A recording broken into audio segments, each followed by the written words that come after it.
boop, boop. Hello, friends. Hi.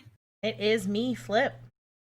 And me, Ange. And we are here with another episode of Crushed and Pressed. Yes. Christmas edition. Christmas edition. Yeah. I was going to say, I was like, let me grab a Santa hat. No. Let me festive up my office. No. So we're living in chaos here. I meant to put on my Christmas shirt and I forgot. My brain went. It's hay. But you know what? We made it. It's the year. At least we it's made the year it. For that. We made it here, at least. That's good. I'm going to go with it's the thought that counts. Exactly. And hello, everyone out there. Hi, John. Howdy. Hi, John. Howdy, John. I tried on y'all's Thursday when I'm like, howdy, y'all. Like, let me be John for today. You be John, yes. I know. Okay. So, how's your week? No, you go first because mine's weird. You want me to go first? Yes, please. Well, today was supposed to be my day off, but I had to go to Jacksonville to bring some stuff to one of my kids. And I had to be in a court hearing this morning because not only am I out, somebody has to say howdy. That's right, John. Not only am I out, but my supervisor is out. Oh my gosh. Hello. What does he want? I don't know. But yeah, so not only am I out, but my supervisor is out, so I had to cover a court hearing today. Because my supervisor's supervisor didn't know enough about it to be able to cover it, which is not a big deal. You know, It happens. There's a lot of kids. My caseload was also upped to 32 today. So I'm thrilled to get back. Wow. No, I'm not. That's so many. And today it was supposed to be the start of my 2 weeks off. And you know what? Whatever. It do be like that. Yeah, there you go. It do be like that. And then I got all my Christmas shopping done finally. Yay! I know, look at me. I'm a success story. Just kidding. I still have a lot of Christmas crafting to do, so I have to get that stuff done to go along with the presents, but that's okay. You got days? Yeah, I've got 2 days. Just kidding. Cassie and I are gonna stay up all night, but yeah, that's the best way to do it. And then you know what? It doesn't really matter because I don't have to work tomorrow, so I can just sleep all day. See, there you go. That's magic behind it. I'm just looking at you. Joey is secretly right here. He's part of the podcast, but he's not part of the podcast. I run this bitch. Yeah, you see his bright yellow arm over here? Yes. So, Rick is secretly part of the podcast too. Why don't we all just join? Everybody's here. Everybody's here but you, John. I was producing from my bedroom. Yes, he was producing from the bedroom. So yeah, it's gonna be an interesting and also kind of long week, but I have till Friday. Well, not really. Joey's family, we have till Thursday. So Thursday night? We'll get it there. Yeah, we'll get it there. It'll get done soon. Sweet. Promise. Look, you've got it. You'll be fine. Yes, I do. I also have this delicious wine. Mm-hmm. What is it? Because it looks like caramel or coffee. It is Woodbridge. Interesting. Wine, though? It's not like whiskey? No, it's definitely wine. It's just the glass. It's like a fancy, like the glass has a rose gold liner at the bottom, so it makes the whole. But we went to a Christmas party on Saturday that we had to work, and somebody just gave it to me as like a thing. Nice. So that worked. There you go. Yeah, and then I'm trying to think what weird things have happened. We watched somebody set their arm on fire at the party. Well, Joey watched somebody set their arm on fire at the Christmas party. How though? He was lighting the bonfire, and I guess he through the gas, and He mixed gas with lighter fluid, Good. and he poured gas all Good. over his hand, and then he sprayed the gas into the fire, and then the gas traveled upstream onto his hand. that's a neat What a party nightmare. trick. It is a neat party trick. I was told that he's also a fire marshal or a fire officer, so that was impressive. No.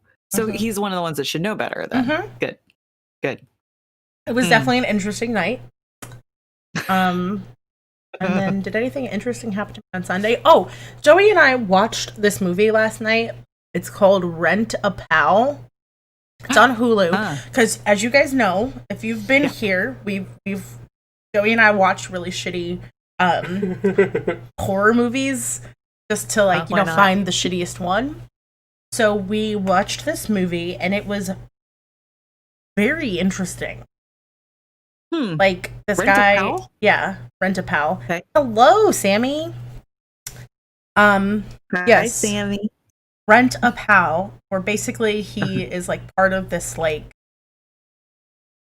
I don't know if you guys remember like seeing like shitty videos from like video dating services back in like the 80s and stuff. So he's part of that kind of thing, but then like he finds a DVD called Rent a Pal, and the video, like throughout the movie, the video ends up changing and like influencing his decisions. Huh. It's so interesting. But I would say, was it good though? Because it sounds good. It honestly wasn't awful. Okay. Like, it's not the worst horror movie I've ever watched. It's really more like it's a thriller. It's not a horror movie. I like But- those. It was decent. Like, there are parts of it where I was like, what the fuck? And then there were other parts of it where I was like, okay, all right, cool. Nice. Like, I can So- believe in this. yeah, I can buy it. I can buy it. So it's on Hulu, called Rent a Pal, if anybody's interested in watching it. Nice. It is an We IFC movie. Huh. What did we watch? We watched Greenland. In rec- Oh, cat. You watch Greenland? What is that? Greenland, and it's on, I believe, Amazon Video on Demand, and it's got Gerard Butler, and it's like an apocalyptic end of the world type movie. Okay. And so it's like an asteroid's coming, and it's been dropping off pieces, and they're hitting the Earth, and the last one's going to hit, and it's going to be like Jurassic times when all the dinosaurs died level Mhm. thing. And it is the most stressful movie I've watched since like 28 Days Later. And that was in like 2004. But it's one the entire time I'm just sitting there going, what's happening? Why? And it's stressful. It's end of the world shit. And there's character building. And I cried. It was real good. Sammy, to answer your question, Joey is going to put the link in the Discord. If you guys see a bunch of comments where Joey is putting ! Discord, it is because we are supposed to have a bot that does it for us, but the bot is being a useless worker right now. non-compliant. Non-compliant employee. And John This says boss, like my vacation started today. yeah, John says he loves Gerard Butler. So Yes. And John, you would like this movie. He is the best. It's so good. And it's what Chris Evans, is he the one? Is he the Chris that played Captain America? no. Chris Evans? No. Which Chris played Captain America? No, yes, Chris Evans is the one that plays Captain America. Okay. He was originally supposed to play this part. And then they got Gerard Butler, and I'm like, this is better with Gerard Butler. It had to have been. Like, there's no way. Oh my god, this game behind me is so loud. I'm trying I'm to gonna think. close this door a little Yeah. bit. Hold on. Is he playing Valhalla? Yes, it was Chris Evans. Yes. Okay. What's that game? Cyberpunk 20 Oh, he's something? playing Cyberpunk. Okay. That's what he's playing. Yeah. Okay. That's real. It's real loud. Do you have anything else update wise? Otherwise, I got a big old story. Anything else update wise? No, I don't think so. Not yet. I will say that we have some fun things coming in the new year, but other than Yeah. that, Surprises. John says he's playing Assassin's Creed Odyssey. Nice. And Sammy, Good game. you are welcome. Yes. Yes, Joey is playing Valhalla still. So Sammy joined a chat. Okay, so for the last 4 years, I have cleaned for this family, and like recently in the last few months, I've noticed that their Great Dane Lola has been not doing well, and she's covered in like lesions, and she's very skinny, and she's being told to lay down all the time because they don't like the sound of her extra long nails on the tile and cut the dog's nails, right? So, and then her skin's looking really bad, and the last like 3 appointments that I went to, whenever I was there, she would like walk up and press her big old head on my leg and just be shaking. Like she was just terrified, and I was a good human. And then they have an elderly grandma that just moved in with them, and she's been yelling at Lola and calling her names. And then there was one time where she opened the back door and goes, go outside, go outside. And Lola didn't want to go outside because she likes someone to go with her. And I told her she wants someone to go with her. You can't just make her go outside. And she goes, she will do what I told her to do. And she hit Lola. And I don't tolerate people hitting dogs. That's ridiculous. So I ended up calling my client, and I said, here's what I've been seeing with the dog, and I'm not going to deal with it anymore. So either I stop cleaning for you because I don't want to see it, or I will help you find another house for this dog. And he said, well, I need you to come clean the house. So let me talk to my ex-wife, and we'll see if we can have you take the dog. Wait, why do you have to talk to his ex-wife? Hold on. This is the dog. She's back here. She's laying down. I know. So the ex-wife is the one that hired me, and it was her house, and her 2 kids were living there until the 2 kids graduated high school. And then she, I believe, got a condo or something. She's a nurse, and she works a lot of weird hours and like night shifts. The dog was technically her daughter's dog, and the daughter has moved to Colorado and got a new dog. So she didn't take Lola with her. So Lola is now with us. Okay. And if anybody is interested in adopting Lola, we are currently trying to get her better and healthier. She is very, very... This cat. You got a mustache now. Oh my God. Guys, my house is an actual zoo. We have 2 dogs and a cat.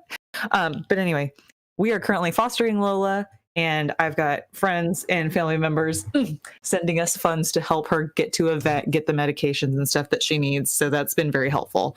And we're trying to get her healthy so that she can go to a permanent home where she will be loved and cherished for who she is. Oh. She's just a little old lady that lays around a whole lot. And I asked the guy when we picked her up, I said, how old is this dog? Because I'm thinking like 6, 7. He goes, well, she has to be as old as my son. And I'm like, no, your son's 18. This dog is not 18. So he goes, probably like 10 or 11. And 10 or 11 is like the end of most Great Danes. So, right.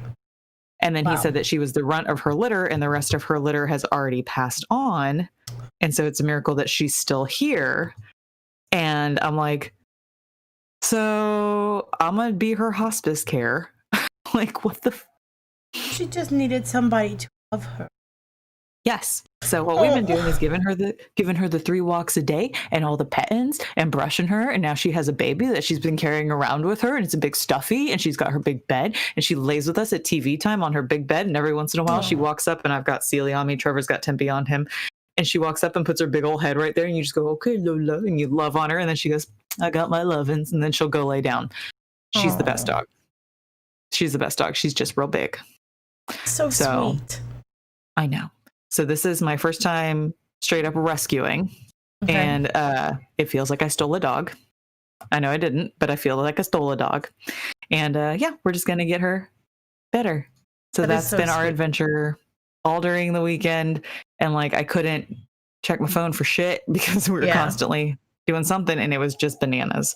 So now we're back. This is our first real week where like I went to work all day. Mm-hmm. Trevor was here. He's off for 2 weeks, thank God. So he's going to be here with her most days. But like tomorrow I have off. So I'll take, her in the morning. He'll take Tempe. We'll go on walks and we'll tag team it. So yeah. And yeah, Sammy commenting here. She also has a Great Dane. Aww. So now we Great Dane twinsies. And Sammy just finished school. She survived the COVID year. So yay. Good job, Sammy. Proud of you. You did it. That's good.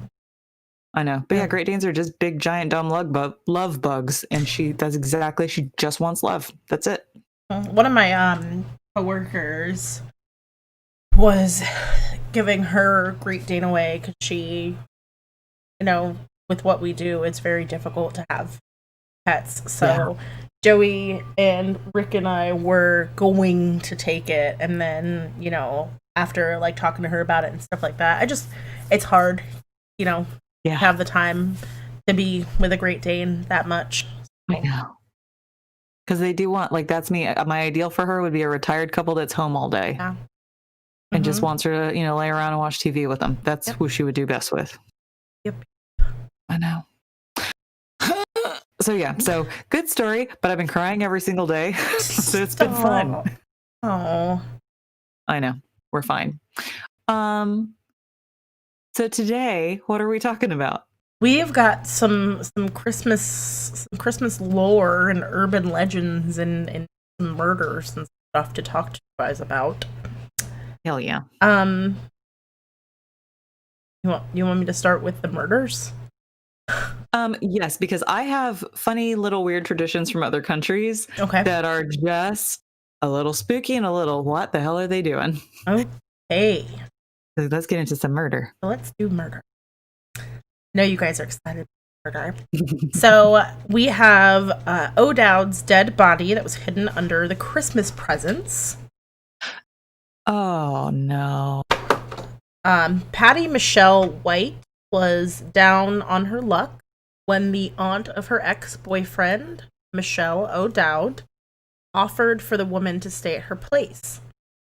White would do odd jobs around the house for her to earn her keep, but O'Dowd's twin brother knew something was up when Michelle failed to show up for work.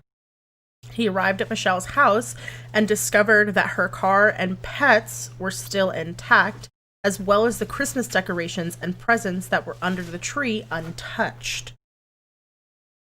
The only thing that was out of place was the human foot that was sticking out beneath the gifts. No. Patty Michelle White later confessed that she beat and strangled Michelle O'Dowd before hiding her body underneath the Christmas presents and then fleeing to South Carolina. The saddest part about the story is that the neighbors in the gated community were heard on record saying that they had heard screaming the night of her murder, but nobody in the neighborhood thought to call the police. For fuck's sake. There's a difference between screaming for fun and screaming as in I'm getting murdered. Right. And you'll know the difference. So if you ever hear an I'm getting murdered, maybe call somebody. Like our window is open and occasionally we'll hear people out there, and like Joey and I are like the first ones to be like, hey, turn down the TV, or hey, pause the show so we can like listen to hear what the yelling is before we're like, now we don't need to call the police. We were doing yard work about a week ago, and across the street from us is like a canal. Across behind that is a bunch of houses, and I kept hearing an adult man going out and like yelling at kids, and I couldn't hear what he was saying. And then I heard like scream crying of this kid, and I look at Trevor, and we're trying to set up a thing, and I go, if this happens one more time or I hear like this child sounding like he's in English, I'm getting involved. And he's like, okay, that's fine. Because we've called multiple domestic disputes and then sat in our garage on lawn chairs and watched it unfold. We did. Yeah. The only time we ever, you never want to hear someone get murdered. The only time that we were ever like truly freaked out is in our old place. We had some people upstairs from us, and they had 2 dogs, and we could hear the dogs like wailing in the stairwell. And like Joey's first instinct is like, oh, these people left their dog in the stairwell. My first instinct is, what if somebody is hurt or dead upstairs? Yes. That's my immediate thought. Too. Somebody's dog is wailing because somebody is hurt or dead up there, and I need to find out. The dogs are calling for help, and we need to go see what happened. Right. Like, I just imagine that's what dogs would do. I don't know. Am I crazy? No, you're not crazy. That's what I do too. Also, if you all hear snoring, like a human snoring, that's Lola behind me. She's asleep. And she snores like a grown man. Oh. So next up, we have there's two types of people in this world. That is true, and I am the second type. I am the one who is like, somebody's dead. Oh, what's that bag on the side of the highway? There's body parts. That's a body. That's us. So next up, we have the Ashland tragedy. This happened in 1881. 17-year-old amputee Robert Giddens, his 14-year-old sister Fanny, and their 15-year-old friend Emma Carrico were fast asleep on December 23rd of 1881 when 3 assailants entered the Gibbons family home and brutally murdered them with an axe and a crowbar. Here we go again with axe murders, you guys. I hate it. Once the 3 assailants finished murdering the children, they set the home on fire. The flames, of course, caught the attention of a neighbor who ran into the home to find the 3 of them with their skulls smashed. And the fire, which was presumably started to, of course, cover up any evidence. The town doctor later discovered that the 2 girls had been raped in addition to being murdered. And George Ellis, William Neal, and George Kraft were convicted of the crimes. Ellis was killed by a lynch mob, and Neal and Kraft were hanged following the trial. Well, good. Because geez Louise. Right. The Kovinya Massacre of 2008. Ooh, that's recent. Yes. In my head, that's recent. That's like a million years ago. I mean, the now, first but... one with the foot under the Christmas tree, that was in 2011. So, 1 week after his divorce had been finalized, Bruce Pardo showed up to his ex-wife's family home on Christmas Eve in 2008 and began shooting at 25 people inside the home, including the 8-year-old child who survived but unluckily answered the door. Good God. Pardo entered the home dressed as Santa Claus. No. And he murdered 9 people and injured 3 others and then set the house on fire. No. Pardo's ex-wife, both of her parents, her 2 brothers, and their wives, her sister, and her nephew were the unfortunate victims of the Christmas spree. And the following morning, Pardo shot himself. Well, good. But holy shit. That's horrible. Like, you're already divorced, you asshole. Right.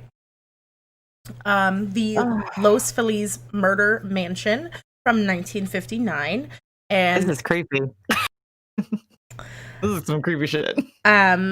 So this is actually, if you guys know what Blumhouse is, they're the ones who do like the Insidious movies and stuff. Elise Wax, who works for their company, wrote a wonderful piece that was dedicated entirely to the Los Feliz murder mansion's grim origins. So basically at 4:30 a.m. on December 6, 1959, cardiologist Harold Perlson smashed his sleeping wife Lillian in the head with a ball-peen hammer and left her to die while he moved on to try and murder his daughter, Judy. Fun fact. Go ahead. Ball-peen hammers, that's like the choice weapon of family annihilators. Yeah.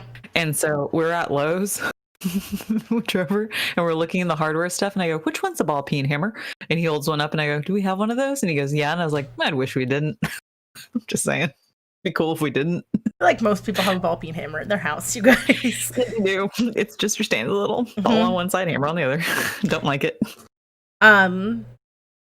So his aim was to kill his daughter, but she managed to escape and woke up and informed a neighbor, but her screams also woke up her younger siblings. He was unable to kill his younger children, so he told the children to go back to bed, quoting, "This is just a nightmare." What a piece of shit. And then he took a handful of pills, and he was dead before the ambulance even arrived.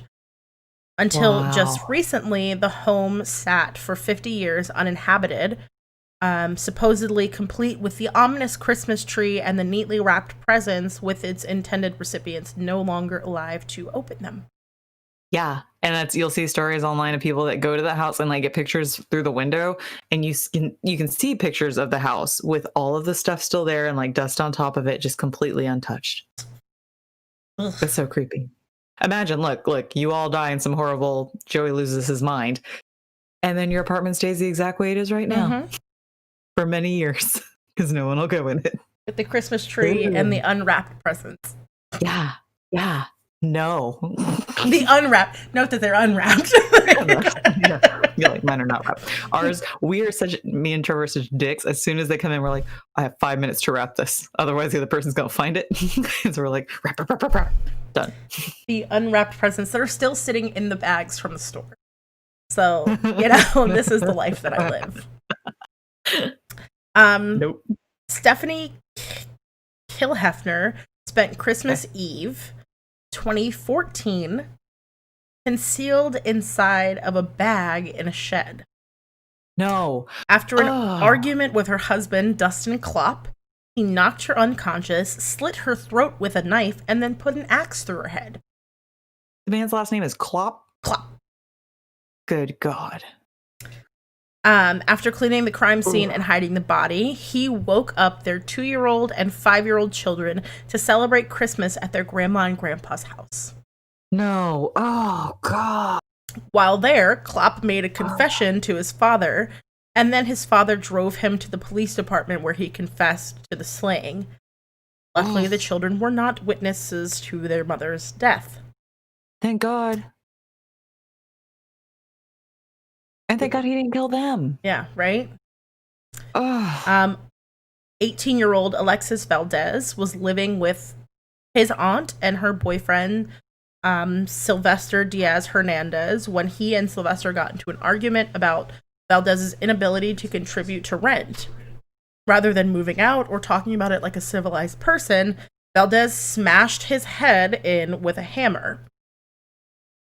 Valdez then closed the windows, turned up the Christmas music, and cut off his uncle's head, left arm, ears, nose, and then gouged his eyes out.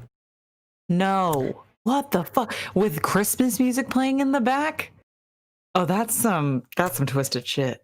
As an early Christmas present for his aunt, Alexis left the decapitated head on her pillow. No. What in the Godfather is that? And police found him covered in blood, and he confessed that if his aunt was home, he would have killed her too. Fuck. No. Oh my God. Just have a discussion. What the fuck? Leave the house. Just move out, dog. Like, how? It's y'all. Murder's not the solution.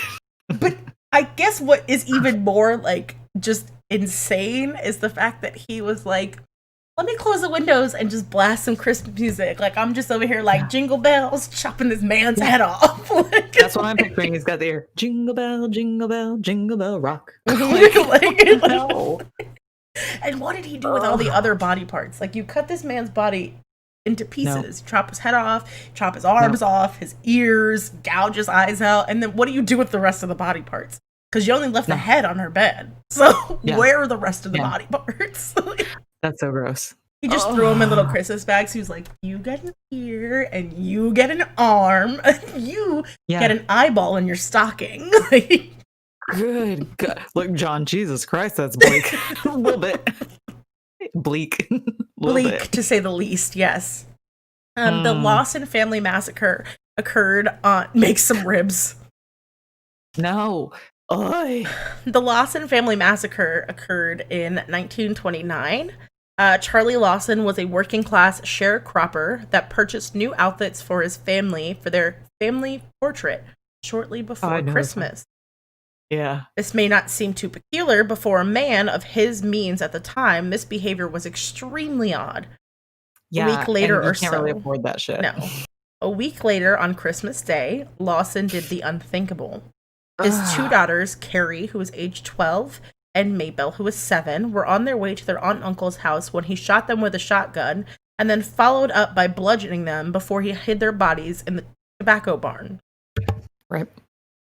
He then followed up by murdering his wife, Fanny, Marie, who was age 17, heard the gunfire and screamed, while James, age 4, and Raymond, age 2, hid. Lawson baby. found Marie and shot her before killing the 2 boys and their baby daughter, Mary Lou, who was 4 months old.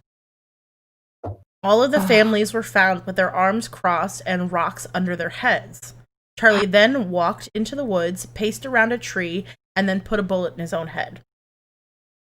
The sole survivor was his eldest son, Arthur, who had been sent into town on an errand right before the massacre happened. Fuck. Is that the family that had the raisin cake? I don't know. There was one. It was a situation like that, and I want to say it was around the holiday, and the dad killed everybody. And it was long enough ago to where like neighbors heard about it, and they came through and like toured the property and were taking little things. And there was a cake that was decorated with raisins, and neighbors took the raisins off that cake as souvenirs. I don't know if it's that one or if it's another one, but it's real. I know. It might have been. It's creepy. It's 1929, so it very well could have been. Sounds about right. People really enjoyed doing that kind of shit. Brain, I'm like, that's right. People really enjoyed doing that shit for some reason. That's so fucked up. That's too many kids. The Texas Christmas Massacre that occurred in 2011, the Yazdan-Pana family was in the middle of opening their Christmas presents when they heard a knock on the door. Aziz Yazdan-Pana, who was dressed in a Santa suit, opened fire on his family and killed his estranged wife, Fatima, their 14-year-old son, Ali, and their 19-year-old daughter, Nona. Fatima's sister, Zohreh, and her husband, Muhammad, and their 22-year-old daughter, Sahara, were also victims of his gunfire. The 7 bodies, Aziz's suicide included, were found sprawled amongst the presents, shredded wrapping paper. The television was still playing in the background. Oh, that's so sad. The final text that Sarah sent to her boyfriend stated that she was annoyed that her uncle showed up in a Santa suit, saying now he wants to be all fatherly and win Father of the Year because he fucked up. Wow. Oh, that was a little wrong. I think that was a wrong assumption. Yeah, he did not want to be fatherly, sweetheart. No. He wanted to be fucking insane. Oh, maybe this is the one you're thinking about. I think this might be the one you're thinking about. Okay. The Sauter family, is that what you're thinking about? That might be it. Go ahead. Does it sound like the other one? So the Sauter family was like a suspicious death. It wasn't labeled as a murder. Mm-hmm. On Christmas Eve in 1945, a fire ripped through the home of George and Jeannie Sauter and their family in the city of Fayetteville, West Virginia. 4 of their children ended up surviving, but the bodies of the other 5 children were never found. That's so many kids. This story gives me the fucking creeps. So there's this big thought process that like maybe the kids didn't actually die. Nobody really knows what happened. George and Jeannie went out to a Christmas party and they left the kids at home. Mm-hmm. And the 5 younger kids, from what they like, everybody was asleep. Like the 4 olders put the kids to sleep. The 5 younger kids were put to bed. And then for some reason, they think it might have been started by an electrical fire, something like that. But then the thought process is like, okay, if the 5 younger kids got out, where the hell are they? Yeah. How do you hide? Nobody knows who started the fire. Nobody knows. And those kids still have not been found. No, I was right. It's the Lawson family. Oh, was it? Okay. Oh, yeah. And then, where is it? Hold on. Because I just pulled it, my jackass. I Google raisin cake, family murder. And the original raisin cake, Charlie Lawson family murders. And this man, a family member who threw the original cake away in 1945 when Arthur died, said the glass dome cake was, and it keeps going, but it's, yeah. Charlie Lawson's big Christmas surprise for his family of 9 began with him, blah, blah, blah, He bludgeoned them, ... Used the cover the cake after several onlookers swiped some raisins. That's from Sword and Scale. So that's where I heard it was the Sword and Scale podcast. Here's a fun one. Okay, go ahead. Oh, no. And then they have, here's the recipe for Marie's raisin cake. I don't fucking want that. That's so sad. Here's a fun one for you guys. It's a fun one for me, especially. Oh, great. So David and Roger Cooper plotted to poison Samina Imam in 2014 through text messages that were coded using Star Wars phrases. No. Yes. Fuck. So Jesus Christ. She was having an affair with Roger, and although she believed that by 2015 they would be together publicly, he didn't want his wife to know about their relationship. So the brothers decided the best way to avoid this was to kill her, and they spent months plotting this murder. They first attempted to have David abduct her on December 12th and exchanged messages like Death Star complete and stay on target. You're expected, Vader. No, don't do that. But the plan obviously failed. And then on Christmas Eve in 2014, Roger and Imam arrived at David's home in Leicester, I think it is. And David smothered her with a rag that was soaked in chloroform. He then disposed of her body just hours after her death. After police were informed that she was missing the following Boxing Day, her car was found miles away from her body on January 4th of 2015. Wow. They found her body basically because of a tip from the public. And because of this whole thing, the brothers were, of course, arrested for suspicion of murder. They were arrested 3 days after her body was found. And on October 21st of 2015, Roger and David were both found guilty of murder. And they are still sitting in jail. Which is funny because in 2014, that was when they announced the date for when the new Star Wars was going to come out. So it's just funny that they use Star Wars terms. Sorry. Death Star complete. The worst, yes. Dog, what? Vader, you're expected, Vader. Go. Jesus Christ. And then I guess I'll talk about this one. The Christmas killings from December 24th to December 26th in 1992, where 6 people were killed and 2 were injured in one of the worst killing sprees in Dayton, Ohio's history. The massacre, of course, became known as the Christmas killings and began when Laura Taylor, DeMarcus Smith, Heather Matthews, and Marvelous Keene were shot their first victim.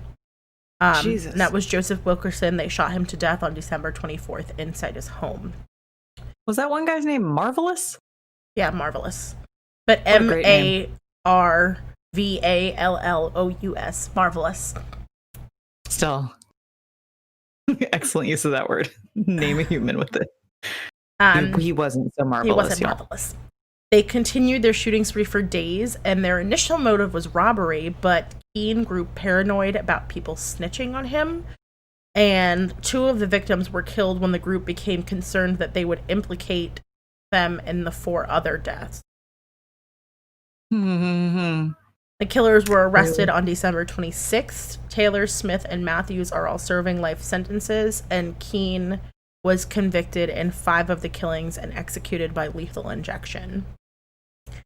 And last but not least, I'm just going to touch on this. I'm not going to go in depth about this, because when we talk about Christmas murders, how could we not talk about JonBenet Ramsey? Thank you. But we can't get into that one. It's a big old, that's a 5-parter. That's a big old 5-parter episode, but I will give you the gist. JonBenet Ramsey was found dead on Christmas Day at her family's home in Boulder, Colorado. A handwritten ransom note was found in the house, and her father, John, ended up finding her body in the basement of their house around 8 hours after they reported her missing. The 6-year-old took a blow to the head that broke her skull. She had been strangled. They had found something tied around her neck. Her death was, of course, ruled a homicide, and at first, authorities suspected that JonBenét's parents and her brother, Burke Ramsey, were involved in her murder. They were later cleared because of DNA testing. The crime is still unsolved, and it remains open with the Boulder Police Department. I don't really want to get into all of that. It's a huge thing. Maybe at some point in the future, we can discuss that, but if you are super interested in that and want to know more about it, there are documentaries on Hulu and Netflix. Find it all over YouTube, and I'm sure tons and tons and tons and tons and tons of podcasts have covered the story. Yeah. And I'm still team Burke did it. But I know it's been proved wrong a million times. I don't care. I'm pretty sure the brother did it. It was an accident. And then they covered that shit up and made it look like a murder. Well, the documentary that's on Hulu actually uses like previous FBI investigator and a bunch of like different private detectives who have been hired by her dad to figure out what happened, and they actually are able to use DNA evidence, and there's a lot of like things that kind of like match up, not necessarily with her family being involved, but like the things that these two men said are things that were in the ransom note, like the exact amount of money they asked for was things that was in the ransom note, shoe sizes, all kinds of stuff. They match up like perfectly. So if you guys are super interested in that, check out the documentary that's on Hulu. But it is a huge case, and tons of people have covered it, and oh my god, it's just a huge case because she's. Have you ever seen Toddlers and Tiaras? Just take that and apply that to JonBenét Ramsey. But that's a funny case because there's this thing, it goes around on like TikTok and all kinds of stuff where people are like, I'm going to say this without any context. The brother did it on accident. The mother wrote the ransom note, and the father put her body in the basement. And people are always, everybody is like, you don't even have to say any more than that. Without hearing any context, that's exactly what we're talking about. Yeah, we know exactly what you're fucking talking about. Because that's exactly what I believe. Everybody believes that. Because there's also the theory that the amount of money that was put into the ransom note is the exact amount of money that dad received as his Christmas bonus that year. Which is just a weird number to just pull out of thin air. And a lot of the wording that was in the letter is referenced in a movie that they had all watched like the night before or something like that. Yes. And the guy that the DNA leads to in the documentary is somebody whose ex-wife used to have daughters in pageants. So it's very possible that they would have crossed paths at some point. Yeah. Ugh. Or Zodiac did it. It's fine. There's also a belief that it's possible that. Now, I guess we're going to go into this because we're here. There's also that weird belief that the business that dad was in had a lot of connections to child human trafficking, and that it's possible that, you know, with the whole pageant thing, there's also that connection to child human trafficking. It's possible that might have something to do with it, and, you know. Yep. I don't know. I got nothing to say about that. I try to stay the hell away from child trafficking. Thank you. Yeah, because there's too many things that she was doing, like bedwetting and like sneaking food and like all sorts of little things that show like definite signs of long-term abuse. And like I think medical records showed breaks and all sorts of stuff in her little body. That they found a lot of like breaks and stuff like that. Yeah. And there was also the incident where the parents had found Burke in her bedroom. Yep. And she was, he was in his underwear and she was like naked from the waist down, and people were like, what the fuck is that about? Like, because what the fuck is that about? What the fuck is that about? And then in her stomach, I think she just had pineapples, and that's what Burke had been like eating a snack or something like that. Like, what the fuck? What the fuck is that about? I can't. This is all before like Ring cameras were all over everybody's houses watching what was going on in the damn house. So it's not like we have any idea. Kills me. The pictures are so sad too because they're like wheeling out her little body and like there's all like the candy canes and I know. Christmas ornaments and stuff up. It's just sad. Ugh. Well, and the worst part for me too is if you go look up, like you look up her name, the first thing you're going to see is all these beauty pageant pictures. Look for the pictures of her looking like a fucking child. It's very upsetting because she's just a kid.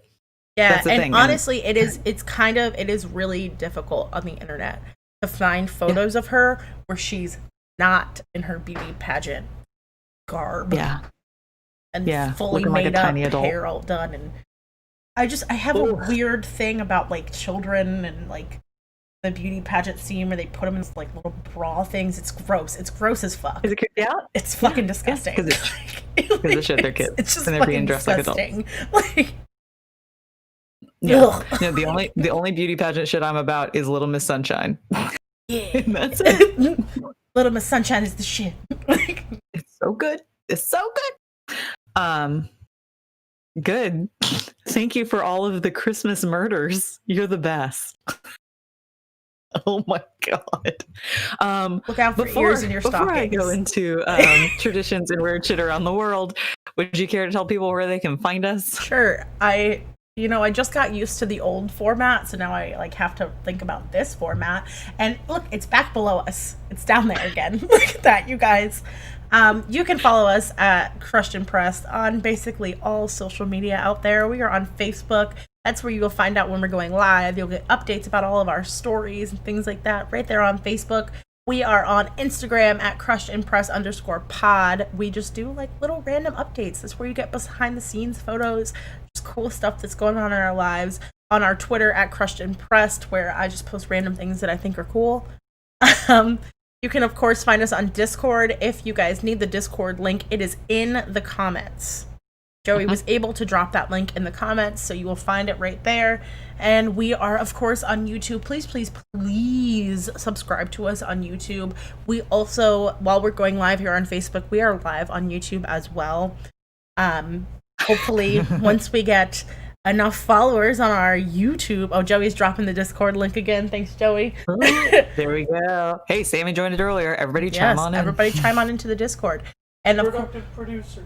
Yeah, word up to the producer. Subscribe. Yeah, thank you. Like and subscribble. Smash that subscribble. Yeah, smash the subscribble on YouTube. We will also go live there. We will have some YouTube exclusive content coming in the new year. So that is where you want to be if you want to see that content. And if we get 100 followers on YouTube, or I'm sorry, 100 subscribers on YouTube, we will get a permalink. So that will be fun. Help us get to that Baby permalink, steps, you y'all. guys. Baby steps. Baby steps. We want youtube.com/crushed-and-pressed. Let us help us reach that goal. Yes, we need it. And of course, if you guys go to crushedandpressed.com, right? Crush and Press, or is Crush and Press podcast? No, it's crushedandpress.com. Yeah. Yeah, it'll bring you straight to the YouTube, so you guys can just type that in. You just go www.crushedandpressed.com. Yeah. Well, maybe they do. Okay? If you do, you can. It's cool if you do. I'm not judging you. I don't even know if it's the World Wide Web. It is the World Wide Web. Websites are still www. Net neutrality is tearing us apart. Foolishness. Jeez. But yes, that way you guys can go straight to the YouTube, so you don't have to go on YouTube and then search us, and there's a whole bunch of steps. Just crushedandpress.com, and boom, right there to you. The amount of time I spent trying to explain to my mom, one, what a podcast is, and two, where to find it. And then I get done telling her all this and I go, but you're not really going to like it though, because you don't like the stuff we're talking about. So you don't have to go. And she's like, well, okay. Sorry, Mom. You're not going to like it. Okay. So here's how I got into this. So I'm in a Facebook group called Girls Love Travel because I'm a girl and I love travel. Back when I was able to travel. Yeah, back when we could do that. Yeah. And every once in a while, something fun comes up. So this girl, Sissy, said, what are some funny holiday traditions and beliefs you know of in other countries? And this is great because people in this group are from all around the damn world. Mhm. And so they all started popping in with their stuff. And they're like, how has nobody talked about this yet? And I just thought some of these were hilarious. And I thought I'd share them. The very first one, it's I think it like a tweet from Zach Budrick. I don't know how to say his last name. I'm really fascinated by other cultures' holiday traditions. So shout out to my boy, the Yule Cat, a monstrous cat who roams Iceland eating people who aren't wearing the clothes they got for Christmas. Yes, I read about that earlier today, and I was like, "That shit's cool." I love it. I'm sorry, you're not wearing that necktie that Dad, we got you, Dad. You're I'm not gonna eat wearing you. that hideous sweater that your grandma bought you. Put it on. Uh-huh. You know, the one the little- with the kittens that are like. Turn the label away. Thank you. God. And the picture of this cat, he's got a candle sitting on top of his head. He's wearing holly around his neck with a bell, and he's just scooping up people. Cheers. Shout out to my arm. Shout out to Oh. Joey's arm for pouring me some wine. Oh my gosh. Let me see. So I was gonna go down this and find the ones where I had seen them.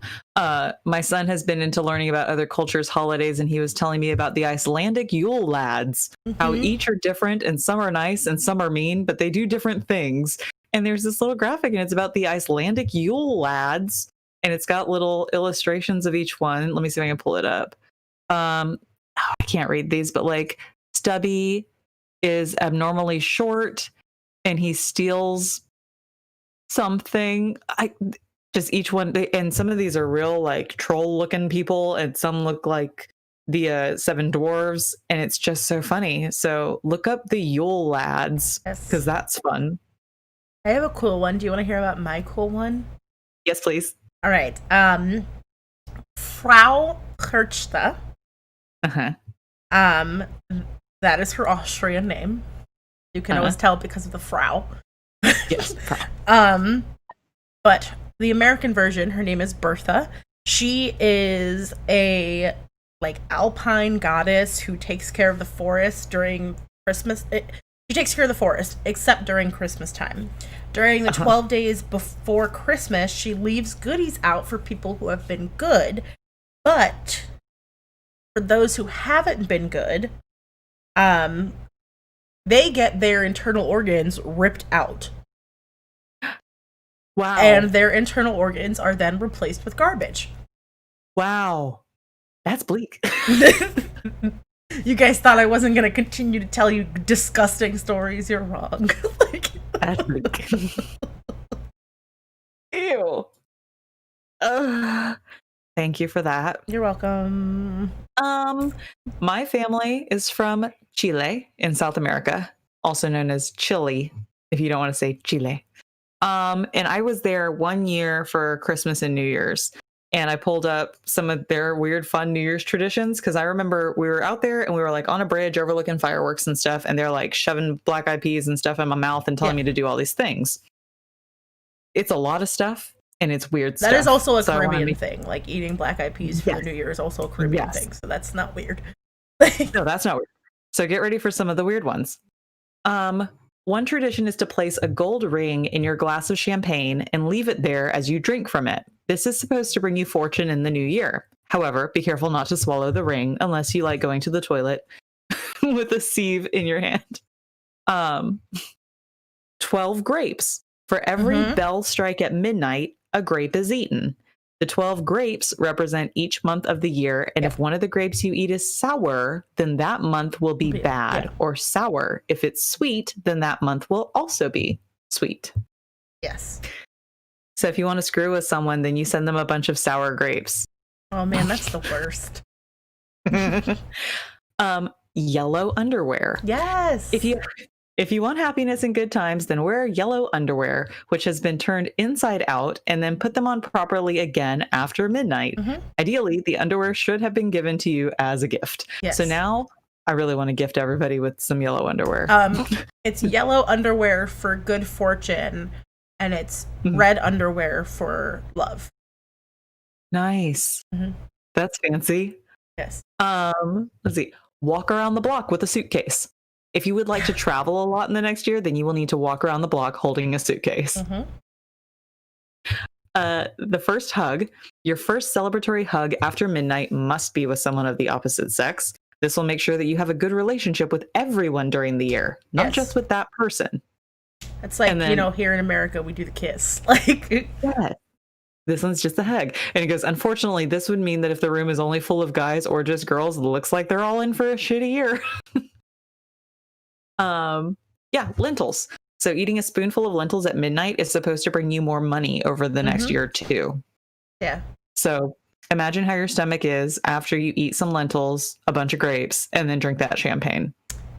So we do black eyed peas, not like New Year's Eve. We do black eyed peas New Year's Day. Like, you have to eat black eyed peas New Year's Day. Yep. Oh, I'm not a fan of those. I don't know. There used to be a restaurant called the Black Eyed Pea, and I didn't like going there either. I don't know. That's a side note. Oh my god. Money in your shoes. Yes. Placing money in your shoes is meant to bring you economic prosperity during the upcoming year. So hope you're all taking notes and you do all of this shit because we need a good year next year. Yes. Please eat the black eyed peas. Even if you don't want to, just eat them. Like, Do it. Please. Candles. Some people have different colored candles burning on New Year's Eve, and each color has its own meaning and what it's supposed to bring. So blue is for peace, yellow for abundance, red for passion, green for health. Oh God, so that probably means you have to avoid the black ones. They must be evil, as the rainbow ones. Oh, anyway, the rainbow ones will make your year resemble some bad psychedelic trip. Whoever wrote this article is just being funny. So yeah, and then they have this little funny graphic of like a guy with yellow underwear like around his knees, money in his shoe, lentils in a suitcase over here. This a whole thing. Yeah, it's a thing. All right, are we ready for more? Let's have more. Yes. Go I ahead. say go ahead. Okay. No, you go. Okay.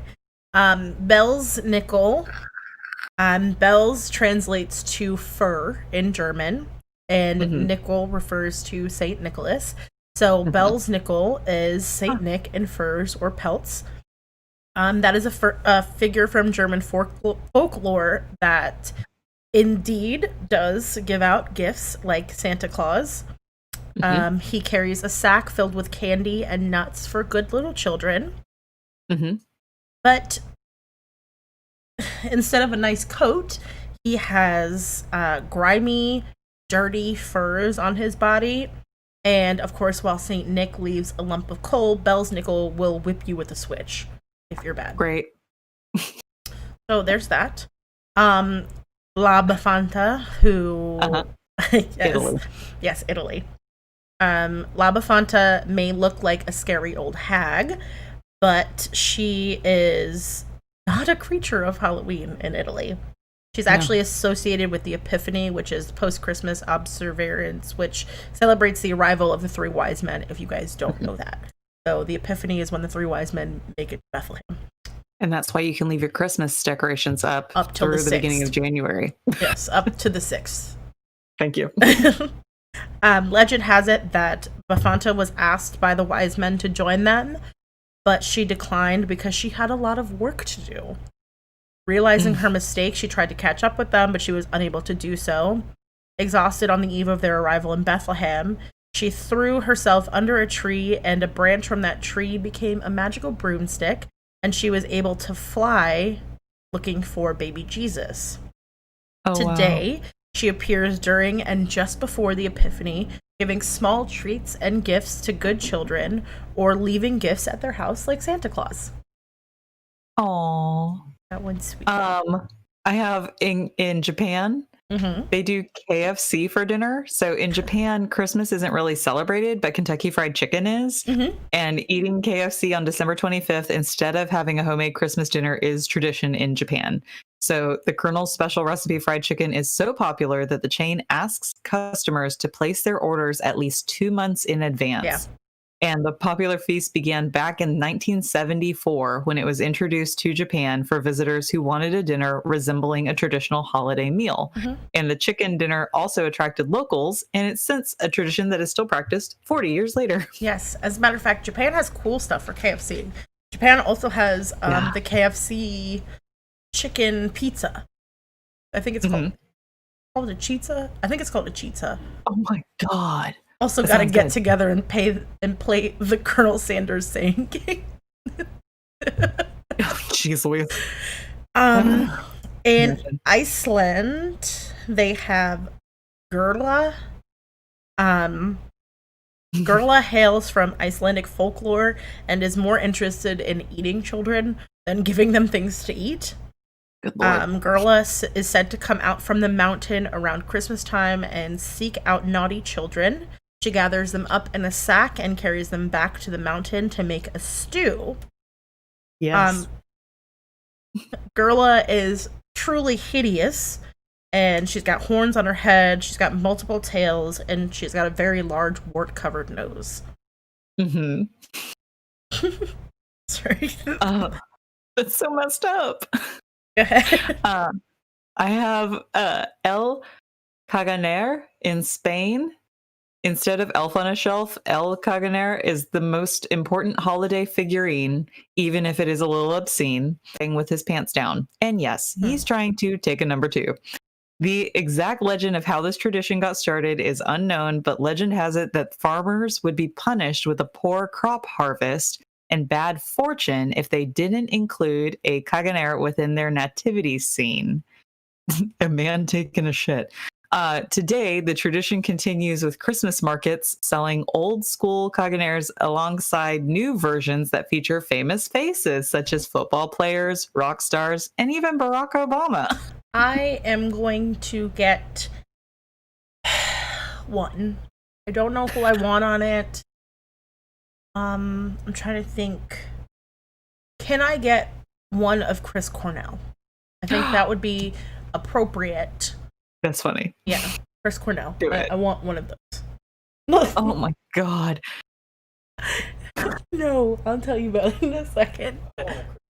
Joey said he wants a Chris Cornell. Do you want my god. a Chris Cornell Elf on the Shelf similar thing, except his pants are down and he's trying to take a shit? I want a Chris Cornell on the cob. Chris Cornell on the cob. What a fool. Okay. I have Mari. I guess this Lwyd. I guess it would be pronounced Lude. Lude? Mari Lude? Yes. I think so. Mari Lude is a Welsh skeletal horse spirit. It's Mari Lude or Fari Lude in Welsh. It's a custom in which revelers will visit your home while carrying a horse skull that's been decked during the holidays with ribbon, bells, and a sheet to give it a ghostly appearance. The Mari Lude troupe will engage the owner in a battle of verses and insults. If the troupe has the cleverest rhymes, they're allowed in for food and drinks, while Mari Lude will scare away anything unwanted from the year. Even if the owner wins the battle, they still, of course, will let the troupe in. Yeah. And Mari Lude's origins, of course, have been lost, but there's a lot of history in British folklore that has to do with white horses. And horses, of course, represent power and fertility. So it's just something that's been passed on throughout the generations. Can you imagine I show up at your front door with a horse skull and try to rap battle with you? It's a rap battle, yes, John. It's funny because in the game that Joey is playing right now, I'm looking at your game. In the game that Joey is playing right now, what is this? Assassin's Creed Valhalla? Okay. In this game here, they do this thing where like Joey will have to go like basically like rap battle with people. I don't know how else to explain it. Flighting, it's like so angry funny. poets. Yes, flighting. It's angry poetry. And that's basically what this is. That's really funny. Lordy. Rap battles for Christmas blessings. Good Lord. Let's see. I've got the spiderweb tree in the Ukraine. Okay. So Christmas trees in the Ukraine are often covered in spider webs. And folklore tells the story of a poor family who grew a Christmas tree from a pine cone. The children were excited about decorating their own Christmas tree, but the family was poor and they weren't able to decorate it for the holiday.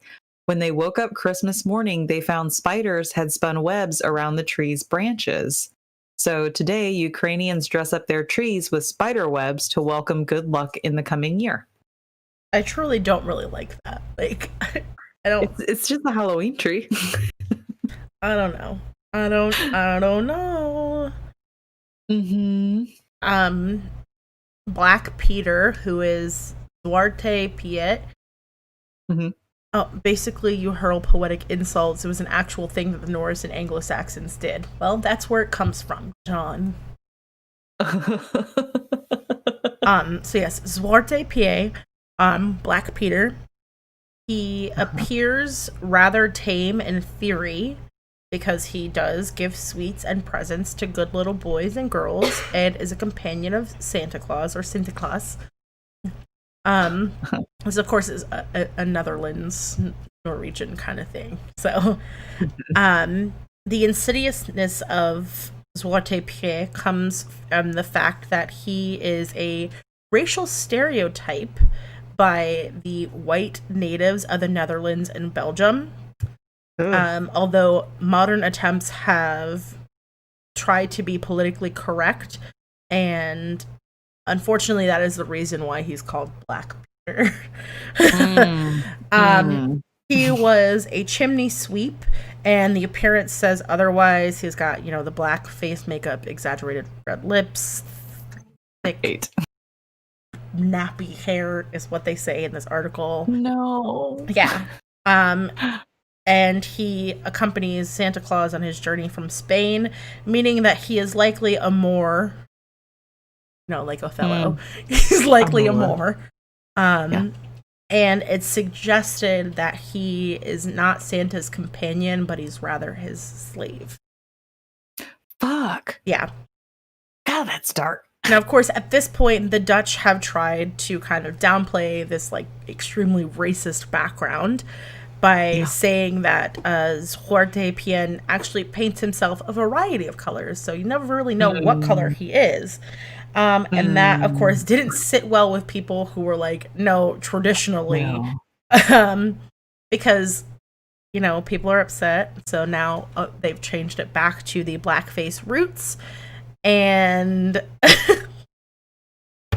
I don't know that that's better. There's tons of backlash from other people, and now because of the backlash, the Norwegians have actually, I'm sorry, not Norwegians, Belgium, they have actually, the local government has started to downplay his role in all of their Christmas celebrations and their winter celebrations. Oh my god, yeah. Because people are like, what the fuck? Yeah, exactly, Jules. What the fuck, Dutch? Welcome. I'm glad you're here. Holy crap. There's go ahead. Have you heard of Night of the Radishes? I feel like I have.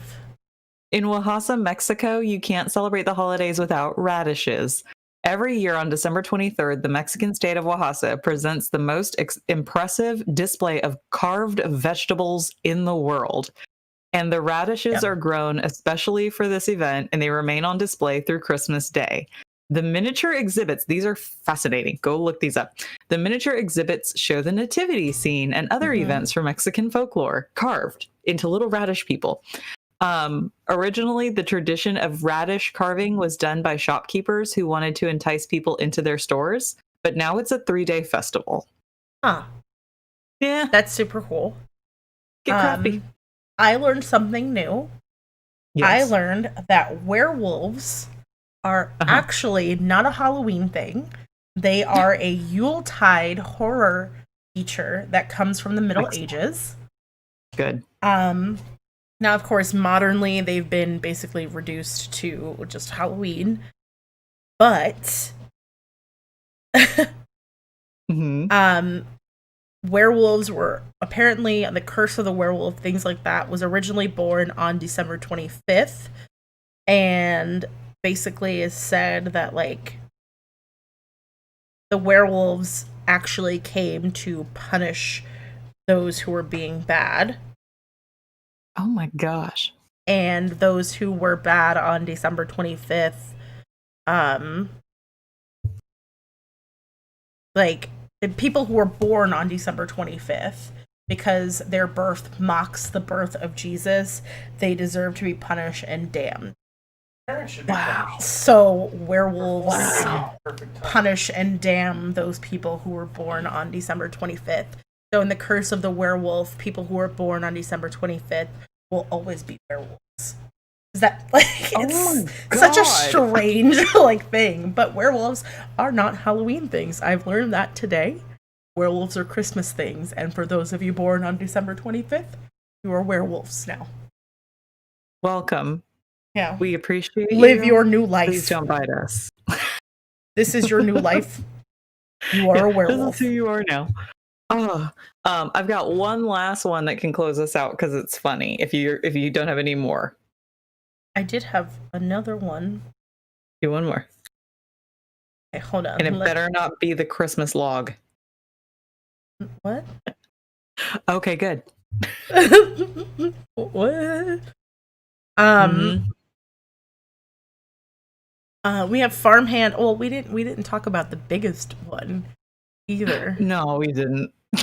So we have farmhand Rupert, who more or less looks like a shepherd who has been taken out of your neighborhood nativity scene. He has a long beard, a brown cloak, and a staff. And he goes around asking children if they can pray. If they can, he gives them some gingerbread. And if they can't, he gives them some useless junk. And if they refuse, he beats them with a bag of ashes. Of course. That way that children can remember that Jesus is the reason for the season. Oh my Lord! I will beat you with ashes. He comes so you from remember Germany, about just Jesus. so you know. Like, it's because why not Germany? Good. Are you going to talk about your funny one before we talk about the... Yes. I will talk about the funny one, and then we'll talk about the big deal one. Yes. Okay, so the Christmas log from Catalan, Spain, known as Tio de Nadal, the Christmas log. This tradition features a log with legs and a face and a little red hat. And no shit, the Boy Scouts were selling stuff like this, but I don't think it was this. I think they made them look like reindeer, and it's totally different. But this tradition hails from the old Catalan mythology and is introduced in homes at the Feast of the Immaculate Conception every December 8th. The hollow log is supposed to look like it's pooping out gifts for the children to find on Christmas morning. So it's a little log with a face and a red hat, and it shits gifts. Yep. Ta-da! Jeez Louise. So Krampus? Yeah, our final one is Krampus, because everybody Thank knows. you. If you don't know what Krampus is, you're a fool. There was also a really not so great horror movie that came out a couple years ago. Wasn't he also like on South Park and shit? Like Krampus was just a lot of stuff. weird movie to begin with, and then you. Okay, so Make it Krampus, worse. and this is probably your best known scary like horror figure for Christmas. He of course hails from European traditions, and the exact origins are kind of a bit muddled, but scholars agree that Krampus dates back to pre-Christian times. The name derives from Krampen, which means claw. That is a German term. Shit. Which is appropriate, given that Krampus is often a demonic-looking figure with claws, horns, and a very long tongue. Similar to Gryla, Krampus hauls off naughty children in a sack to use for food. People now celebrate Krampus with festivals before Christmas, dressing up as scary figures as a way to balance out the very sweet traditions of Christmas. Yeah, y'all, the pictures of these festivals are astounding. It looks the great. best costumes you've ever seen. Yeah. The festivals can occur anytime during the month, but they often begin on Krampus night, or Krampusnacht, which is, in some European countries, the night of the Feast of St. Nicholas, which is December 6th. Krampus is the yin to St. Nicholas's yang, who was actually organizer of the first Krampusnacht in Orlando, Florida. Oh, Didn't know we had one of those. Now I want to go. I know, right? That's kind of cool. If you have the saint, you of course have to have the devil. It taps into the subconscious macabre desire that a lot of people have, that's the opposite of the Saccharine Christmas that you grew up with. So, Yeah. yes, he will bag up your unruly children and bring them to munch on. And if you're in the Hell yeah. movie, he bags up your unruly children and then traps them inside little ornaments. Delightful. I don't get that part. I don't know why they did that. Eternal hell. That's Yeah. funny. He just traps them in eternal hell. Yeah. Ugh. So there's your Christmas On that, urban legends and folklore, you guys. yeah. I was gonna say, thank you for letting us bless you with these horrible murders and weird ass traditions. Yes. Get excited. It's the holidays. Yeah. Merry Christmas. Please don't kill your family members and put them under the tree as Christmas presents. That's fucking weird. Do not, if you're dressing up as Santa, you better not have a weapon on you as well. If you dress up as Santa and you come to my house with a gun, I'm gonna fight you. Like, Yeah, I will kill Santa. That's not a problem. Ugh. Good Lord. Can you imagine? What a nightmare. truly. Ugh. And then I just feel bad for that girl who texted her boyfriend and was like, "My dad's here and he wants to be father of the year all of a sudden," and then he fucking Yeah. murders them. Yeah. Ugh. Bleak. Like, Thank you, John, for putting that word in my vocabulary Bleak. for today. I used it 3 times. Bleak. there's a nice Christmas song. It's called "In the Bleak Midwinter." That is the epitome of bleak midwinter. Jesus. Yeah. Okay, so we are not here on Thursday because holidays? That's Christmas Eve. Yeah. It's the time. Yes. It's the most wonderful time of the year. Exactly. Please be with your families or don't, or celebrate or don't, watch a good movie or don't. It's whatever you want to do. We recommend you go through our backlog of shit and watch all the stuff we've done. Yes. Because the best way to spread holiday cheer is by listening to Crush and Press podcast. It is not by Absolutely. singing loud for all to hear. It is by listening to Crush and Press. Thank you. Yeah, get caught up. I would say last Monday we started a new Hunt a Killer box. If you missed Yeah. it, go watch that one so you can see what all we're starting with. We went through every damn character that's involved Yep. and like maps and all sorts of stuff. Mhm. Because next Monday, and I'm not crazy anymore, next Monday, Monday. we're coming back for box 2. Yes. Y'all, I'm just learning how to work Slack and Discord and file downloads and everything. I'm real slow because I'm old. Oh, stop it. So I'm learning all the technology now, one step at a time. And today I go to send thing to the general Slack and I'm like, man, I hope I'm doing this right. Yes, that was the right place to send that. Thank God. Meanwhile, I'm like, where's the evidence? And she's like, well, friend, we're not doing that tonight. Good. Good. I'll research some Christmas shit because I'm dumb. But next week next Monday, we will be Yes. here with our second installment of this Hunt a Killer series. We are here with Just for Fun, the worst Yes. boy band name ever created ever. But Absolutely. Absolutely. But to get yourself in the mood, go listen to your favorite NSYNC, Backstreet Boys, Hanson, yes, 98 Degrees. What was I going to call them? 48 Degrees, 98 Degrees. 98 Degrees. What's the other one? Shit. Yeah, them. Shit. Good band. It was 98 Degrees, NSYNC, Backstreet Boys, LFO. LFO. They had, did they do Steal My Sunshine? Is that them? Or was that somebody else? Who am I thinking of? Was it them? LFO was so catchy. Now I have to like double check Y'all, that. they were the light, funky ones. That's, pull that Why out of did my that lizard come brain. up as UFO? Oh, man. LFO. Yeah, because whoever did that Steal My Sunshine is fucking geniuses. That's my favorite song. I don't think that was them. Hold on. I'm gonna They're look that so song good. up because I have that one. Hey, y'all. I was gonna say, y'all watching? Who sang that "Steal My Sunshine"? As I pull it up, That's Len. Yes, thank you, everyone. Len. Everybody. yeah, the best. No, love that LFO song. did Summer Girls. Oh yeah. Also, great song. So much fun. Boy bands, y'all, hmm but not this fake one that we're looking up. They're a bunch of dicks. Yeah. But yes, so you guys, we wish you a wonderful holiday. hmm Whatever holiday it is that you celebrate or participate in, be it Christmas. Well, Hanukkah's over now, but Yeah. Christmas or Hanukkah Kwanzaa's coming up. or Kwanzaa or Ramadan or whatever it is that you choose to celebrate, we wish you a wonderful holiday season. You celebrate Yes. Yule, celebrate Yule hard for me. Like, Oh yeah. do your Get thing. that winter solstice. Have Yes. that Festivus for the rest of us. Yes, exactly. But yes, we wish you a wonderful holiday season. We will see you guys on Monday at 8 p.m. with another Hunt to Killer box. You guys know the deal. Stay safe, stay healthy, kind to yourselves, be kind to each other, take care of yourselves, take care of one another. Don't Just wait till next year. yeah. And of It's course, only a couple weeks. Yeah, yeah. Unless you're really trying to go out with a bang in 2020, can you just wait? Like, I think that's the last thing we need right now. And of course, lock your doors, be aware of your surroundings. Yes.